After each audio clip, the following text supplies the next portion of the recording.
começar, eu queria saber se emagrece. Como qualquer restrição alimentar severa ou dieta, ele pode emagrecer no curto prazo, né? O grande problema é esse, a nossa grande preocupação é o longo prazo, porque pode haver essa perda de peso inicial e depois um ganho de peso, pode gerar o efeito sanfona. E perde mais músculo do que gordura, a princípio, como uma dieta radical normalmente faz? O que as pesquisas grandes dizem é que quando a gente tem uma restrição muito severa, a gente tem uma tendência a perder massa muscular, né? A gente perde um pouco de gordura, mas perde um pouco mais de massa muscular e água, que é a chamada massa magra. E quando a gente volta a ganhar peso, porque baixou o metabolismo também, né, e que a gente não consegue manter essa restrição por muito tempo, a gente volta a ganhar em gordura corporal, o que muda muita coisa no nosso corpo e traz consequências ruins. Então estamos falando aí a princípio de duas contraindicações, uma que pode aumentar o efeito sanfona e outra que você pode perder mais músculo, mais massa magra do que gordura, pelo menos nesse começo. Muito bem, a gente viu que a internet está cheia de dúvidas, né? Esse assunto realmente faz um sucesso e aí também conosco as perguntas estão chegando, doutora Dulce. Olha só, essa da Carolina. Ela está dizendo que participa de um grupo nas redes sociais de jejum intermitente, onde eles são incentivados a ficar mais de 18 horas sem comer. Ela está perguntando se faz mal, talvez até já imaginando a resposta, né, doutora? Pois é, Fernando, imagina. Bom dia a todos.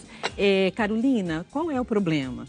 Além daquilo que já foi falado, que você fazer uma grande restrição alimentar, isso aumenta muito o risco da compulsão, tá? Quando você restringe muito, não vou comer, não vou comer, não vou comer, não vou comer, até que chega uma hora, você acaba por um evento, geralmente um evento emocional, algum estresse, algum acontecimento do dia, você acaba descontando e escorregando, saindo dessa dieta. Esse é um problema.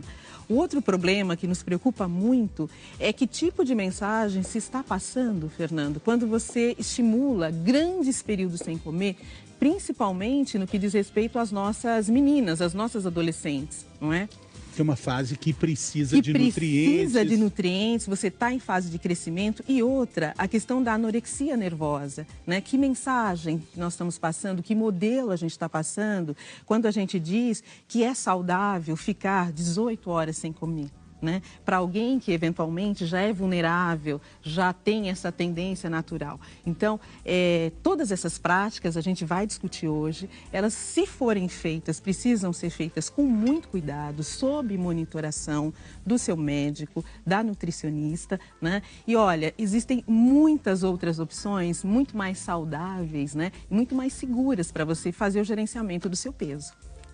Vamos entender como é que funciona essa dieta sobre a qual a gente está falando, porque quando a gente fala de jejum intermitente, todo mundo acha que é simplesmente ficar sem comer. Mas tem alguns tipos de jejum intermitente. Vamos ver o primeiro, Lara.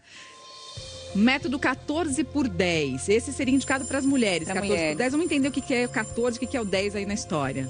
Bom, a ideia é ficar para mulheres 14 horas sem comer. Então, ela pode fazer, por exemplo, 3 refeições.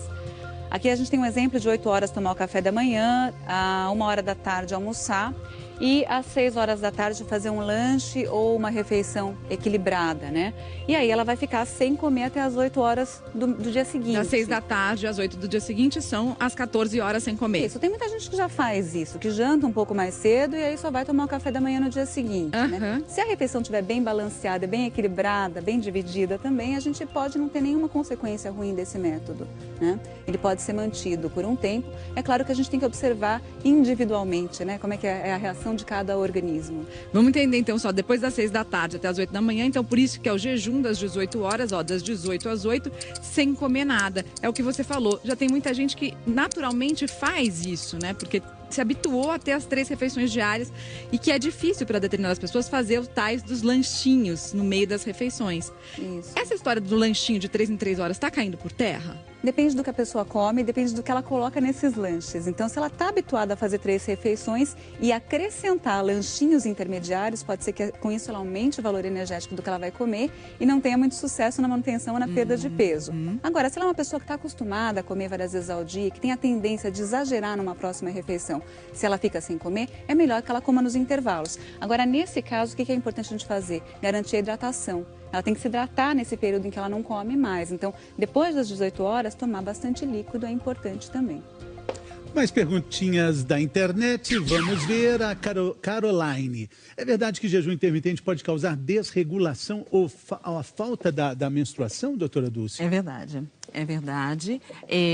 A falta de alimento ou excesso, qualquer desbalanço para mais ou para menos pode impactar no ciclo menstrual. Não só na quantidade, do volume de sangue, mas principalmente na ausência da menstruação, tá? Então, fazer disto uma prática diária é desaconselhável, principalmente nesta fase, né, no início da adolescência e ao longo da vida, mulheres grávidas, por exemplo, porque isso tem impactos hormonais, né, mexe com os hormônios femininos e impacta, sim, na menstruação. Você pode ter falhas da menstruação, né, e o risco que isso pode trazer. Exatamente, né? Exatamente. A gente vai falar hoje bastante sobre isso e vamos ver agora um outro método. Esse é mais radical, né, Lara? Olha só, coma, para e come de novo, olha só. Domingo, eu gostei, domingo, fim de semana está incluído, ok. Mas aí chega segunda-feira, é um jejum de 24 horas. É inteirinha segunda-feira, depois vem a terça, pode comer, quarta também, quinta, 0, e vem a sexta e o sábado para descontar tudo.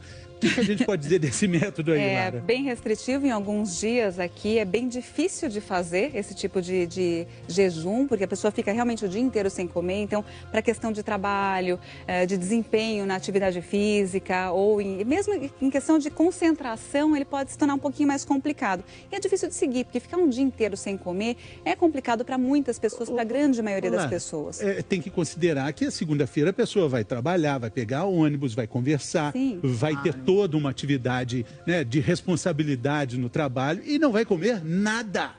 Vai ter atividade física diária, vai ter que raciocinar, se concentrar e a falta de alimento pode ser perigosa nesse caso. Tem mais dúvida do nosso auditório virtual, vamos ver aqui de quem é, do Gustavo. O jejum intermitente pode causar o efeito reverso, não comer e depois sentir muita fome e comer mais? É o que o Fernando falou, tem o sexta, sábado e domingo para descontar tudo depois, né? Tem muita gente que tem essa tendência mesmo? É muito comum, né? Mesmo porque alguns estudos com jejum são feitos com animais, né? E os animais recebem ração controlada.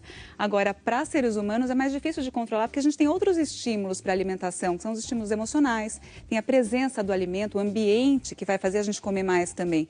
E ficar muito tempo sem comer pode gerar mais estresse, mais ansiedade e pode fazer com que a pessoa realmente queira compensar. É o tal da restrição-compulsão, né? Que a gente tem que evitar mesmo. Quando a gente fala de restrição absoluta, a gente pode incluir ou não nessa restrição esses 3 itens que estão aí perto da Mariana: o café, água, chá e o próprio refrigerante 0.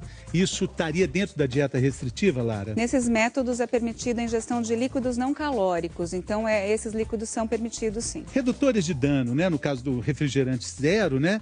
Então dá para aliviar um pouquinho. O doutor Alfredo falava, né? Que às vezes a gente acha que está com fome, mas está com sede.